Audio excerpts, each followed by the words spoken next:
नदीले बगाएर लान्छ, फोहोर मैला पनि कुहिन्छ, पानीमा साह्रै छिटो कुहिन्छ अनि सफा हुन्छ, स्वच्छ हुन्छ। छेउछाउमा नदी छैन भने त्यो सहर फोहोर हुन्छ।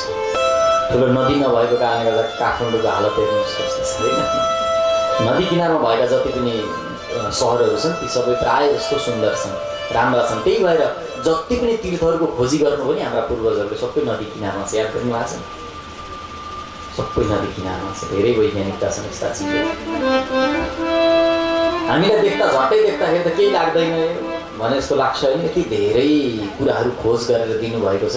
सामान्य तुलसीको पत्ता कस्तो परम्परा छ भने हाम्रो भोजनमा राख्ने थालीमा तुलसीको पत्ता है, अनि त्यो चाहिँ भोग लगाउने भनेको भगवान्लाई चढाउने अनि त्यो खाने भन्ने परम्परा छ वैष्णव परम्परामा। तुलसीको पत्ता चाहिँ हाल्नुपर्छ अरे पाकिसकेपछि भोजनमा नि तुलसीको पत्ता हाल्ने। अनि किन हाल्ने त्यसको साइन्टिफिक रिजन हेर्नुहोस्, कान्तिपुर पत्रिकाले पनि दिएको थियो।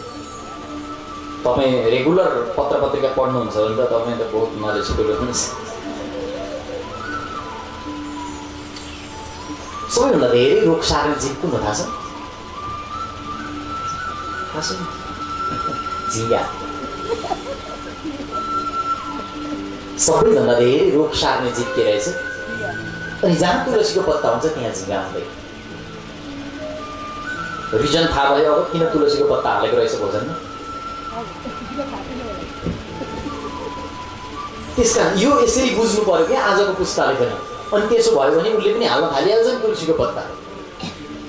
बेलुका ब्रस गरेर सुत्नुपर्ने रहेछ भनेर जानेको मान्छेले भोजनमा तुलसीको पत्ता हाल्नुपर्ने रहेछ। कारण यो रहेछ, रिजन यो रहेछ। That is the reason. यो हो कारण। यस कारणले हामीले त्यो हाल्नुपर्छ भन्ने बुझेपछि हाल्नै भएन त।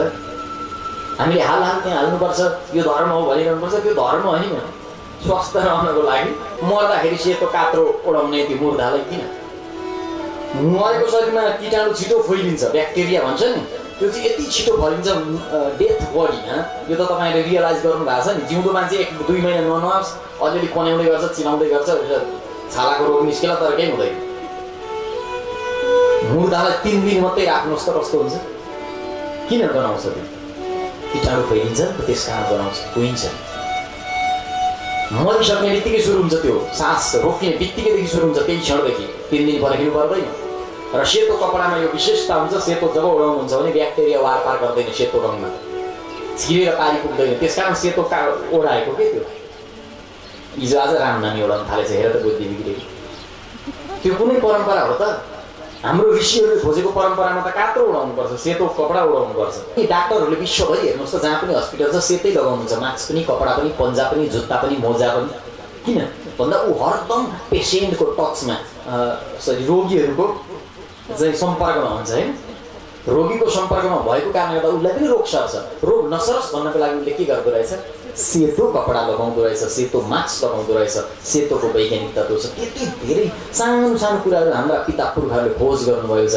त्यस कारण आफूलाई धन्यभागी ठान्नुहोस्। अहो भागी छु कि हिन्दू परम्परामा जन्म भएछ मेरो, होइन? तालु ठोक्नुहोस् न, हिन्दू परम्परामा जन्मिन पाएँ भनेर गौरव गर्नुहोस्।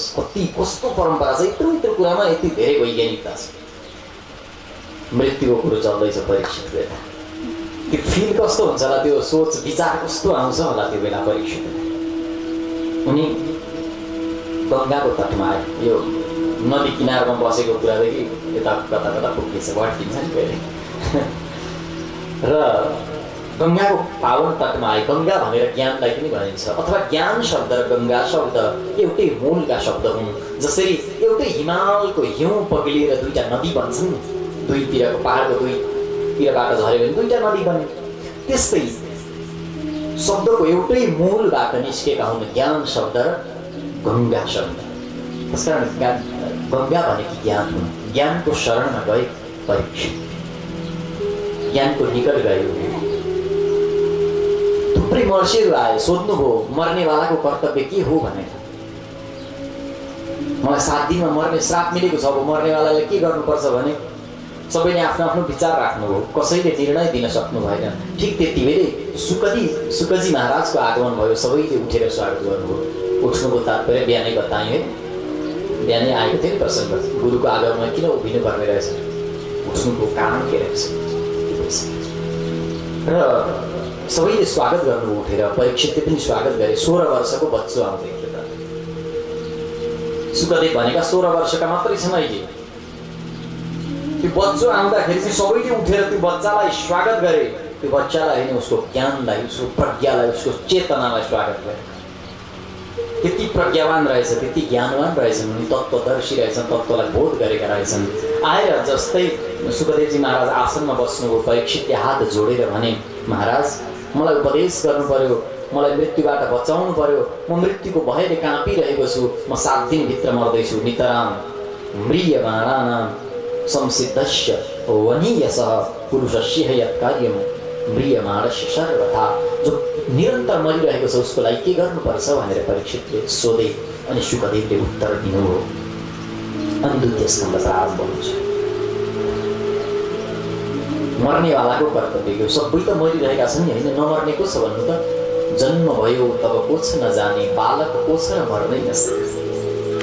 सबैले मर्नुपर्छ। अहिले भर्खर जन्मेको बच्चा होस् चाहे वृद्ध व्यक्ति किन नहोस्, बुढा 80-90 वर्षका बुढाबुढीहरू हुन्, चाहे भर्खर जन्मेको अहिले 5-7 सेकेन्ड पहिले मात्रै जन्मेका बालक किन नहुन्, मर्नको लागि बराबर योग्य छन्। दुवै मर्न सक्छन्।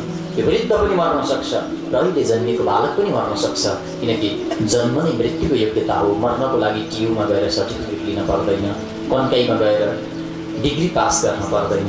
जन्म भएपछि मर्नको लागि योग्य भन्दछ। जन्म नै मृत्युको योग्यता हो।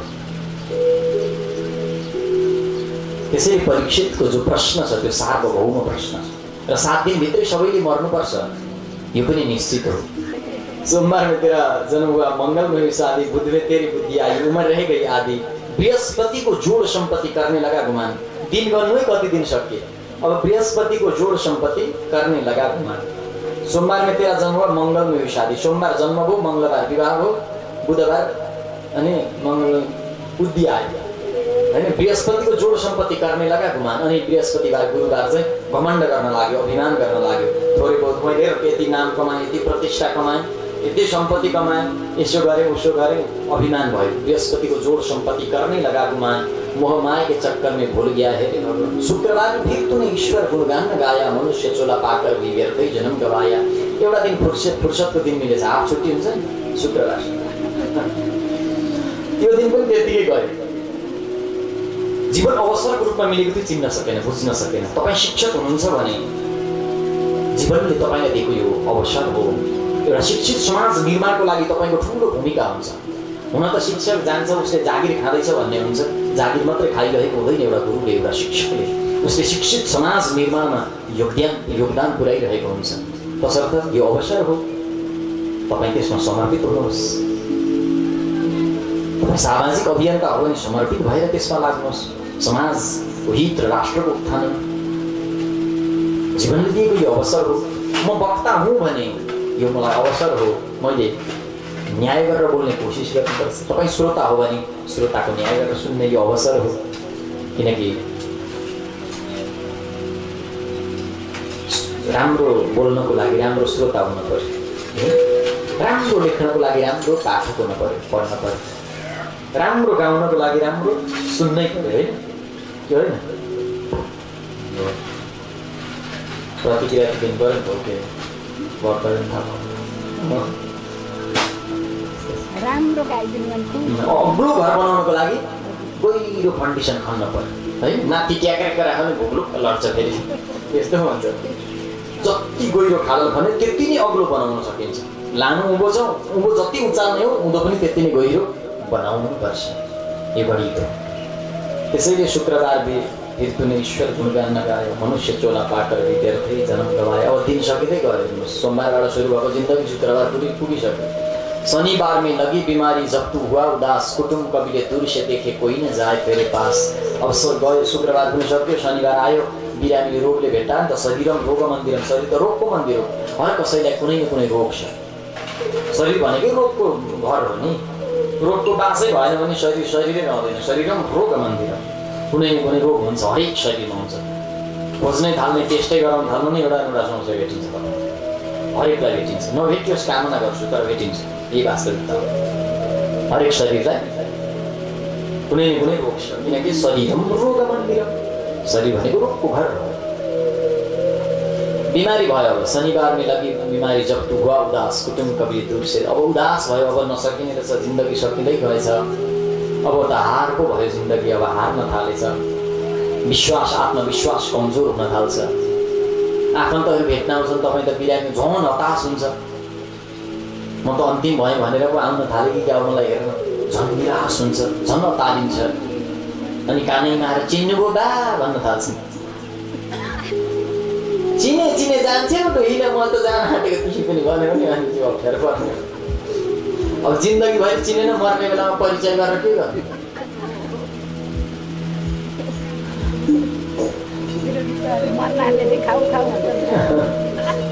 शनिवार में लकी बीमारी जब हुआ उदास कुटुम कविले दूर से देखे कोई न जाए तेरे पास। गया शनिवार आया रविवार हो गई तेरी छुट्टी, बदे हाथ आया था जग में खुली रह गई मुट्ठी।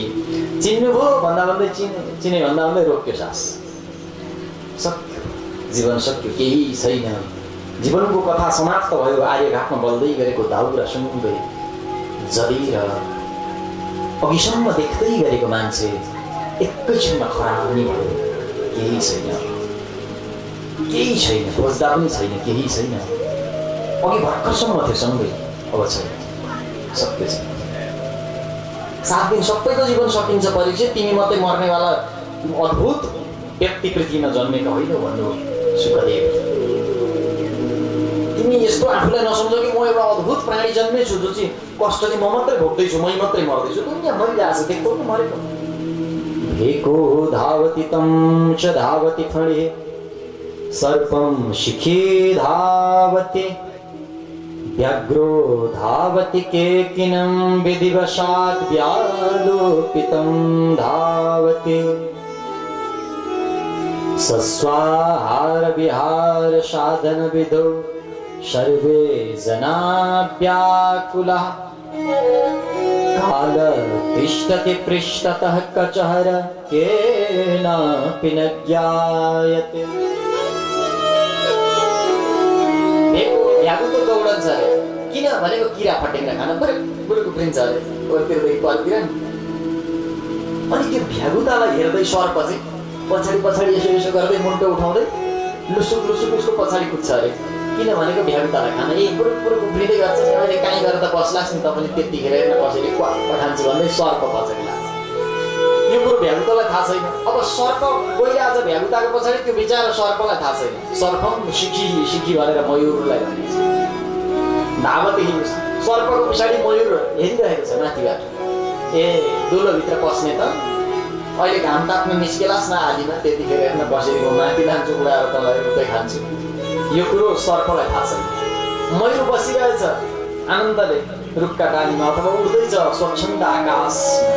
सिकारीले पारको नोक्सिला गर्छ र भन्छ ए उड्दैछस्, बस्लास् नि त पनि हाँगामा प्रतीक्षा गर्छ निशाना लगाएर। यो कुरो मयूरलाई थाहा छैन। त्यो सिकारीको पनि जग्गर पक्रेर कसैले बसिरहेको छ पछाडि, त्यो पनि उसलाई थाहा छैन। मृग हरियो हरियो घाँस खोज्न वनमा दौडिन्छ, मृगको पछाडि बाघ दौडिन्छ, बाघको पछाडि सिकारी दौडिन्छ। हरेकको पछाडि काल छ परीक्षित, तिमी मात्र यस्तो होइन कि तिम्रो पछाडि काल होस्।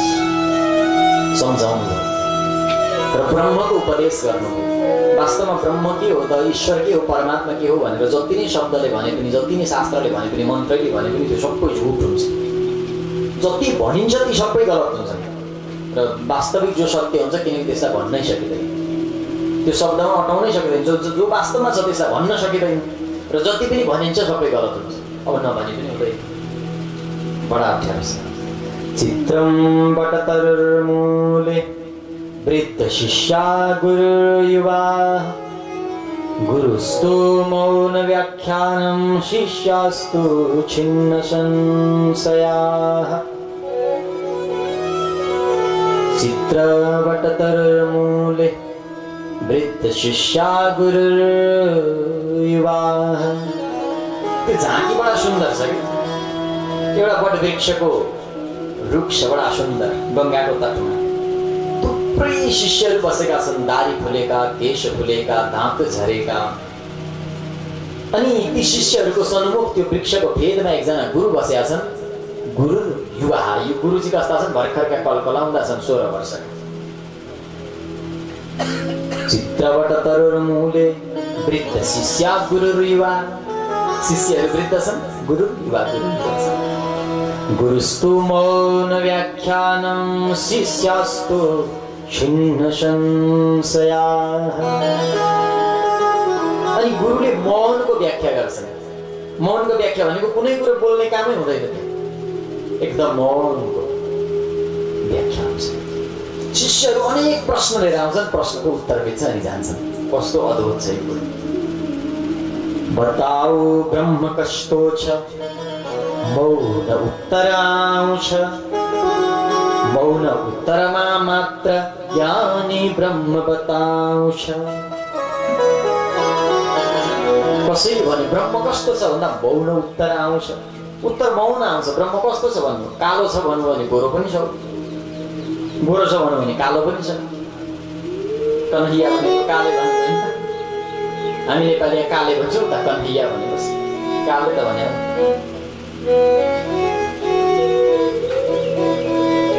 अनि राम्रो छ भन्नु पनि नराम्रो पनि छ, नृसिंह अवतारको अवस्था छ।